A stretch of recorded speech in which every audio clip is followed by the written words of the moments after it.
നമസ്കാരം. ഇന്നത്തെ പ്രധാനപ്പെട്ട 10 വാർത്തകളിലേക്ക് ടുഡേ സെലക്ട്സ് ആരംഭിക്കാം. സ്വാഗതം. സംസ്ഥാനത്ത് വ്യാഴാഴ്ച വരെ ശക്തമായ മഴയ്ക്ക് സാധ്യതയെന്ന് കാലാവസ്ഥാ വകുപ്പ്. ഞായറാഴ്ച 2 ജില്ലകളിൽ ഓറഞ്ച് അലർട്ടും 6 ജില്ലകളിൽ യെല്ലോ അലർട്ടും പ്രഖ്യാപിച്ചു.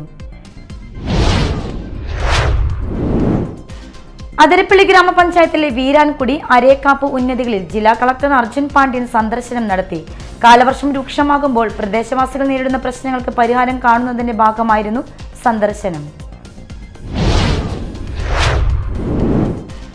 കടുത്ത വേനൽ ചൂടും തുടർച്ചയായുള്ള അതിതീവ്ര മഴയും വെള്ളക്കെട്ടും മൂലവും ഏത്തവാഴകൾ നശിച്ചു. പുത്തൻവലിക്കര ഗ്രാമപഞ്ചായത്തിലെ തീരദേശ മേഖലകളിൽ കൃഷി ചെയ്തിട്ടുള്ള വാഴ കർഷകർ ദുരിതത്തിലായി. തൃശൂർ കോടതിയിൽ നിന്ന് രക്ഷപ്പെട്ട പ്രതി ശ്രീലങ്കൻ പൗരൻ അജിത് കിഷൻ പിടിയിൽ. തമിഴ്നാട്ടിൽ നിന്ന് മോഷ്ടിച്ച ബോട്ടിൽ കടൽ മാർഗം രക്ഷപ്പെടാൻ ശ്രമിക്കുമ്പോഴാണ് പിടിയിലായത്.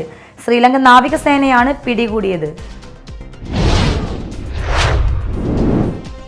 ദേശീയപാത പോട്ട സിഗ്നൽ ജംഗ്ഷൻ സമീപം 7 വാഹനങ്ങൾ കൂട്ടിയിടിച്ചു. ശനിയാഴ്ച വൈകിട്ടായിരുന്നു അപകടം. ദേശീയപാതയിൽ 1 മണിക്കൂറിലധികം സമയം വാഹന ഗതാഗതം തടസ്സപ്പെട്ടു. കൊരട്ടി ഹൈനാർക്കി മെമ്മോറിയൽ റോഡിന്റെ നിർമ്മാണ ഉദ്ഘാടനം നടന്നു. സനീഷ് കുമാർ ജോസഫ് MLA ഉദ്ഘാടനം നിർവഹിച്ചു. 2.10 കോടി രൂപ ചെലവിൽ BMBC നിലവാരത്തിലാണ് 2 കിലോമീറ്റർ നിർമ്മാണം നടത്തുന്നത്.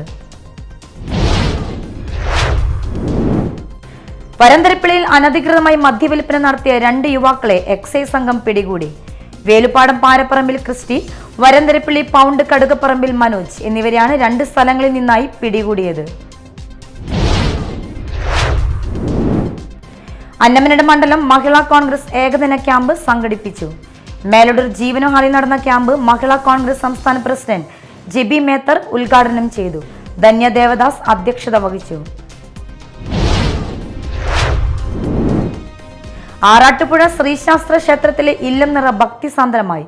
ക്ഷേത്ര മേൽശാന്തിമാരായ കൂറ്റമ്പള്ളി പത്മനാഭൻ നമ്പൂതിരി, മൂർക്കനാട് മന മോഹനൻ നമ്പൂതിരി എന്നിവർ ചടങ്ങുകൾക്ക് നേതൃത്വം നൽകി. പുത്തഞ്ചിറ മർച്ചന്റ് അസോസിയേഷൻ പണി കഴിപ്പിച്ച വ്യാപാര ഭവൻ വെയിറ്റിംഗ് ഷെഡിന്റെ ഉദ്ഘാടനവും വിദ്യാഭ്യാസ അവാർഡ് വിതരണവും വെള്ളാങ്കല്ലൂർ കൊമ്പത്തുകടവ് ഡിവിഷൻ മെമ്പർ സുമിത ദിലീപിന് സ്വീകരണവും നടന്നു.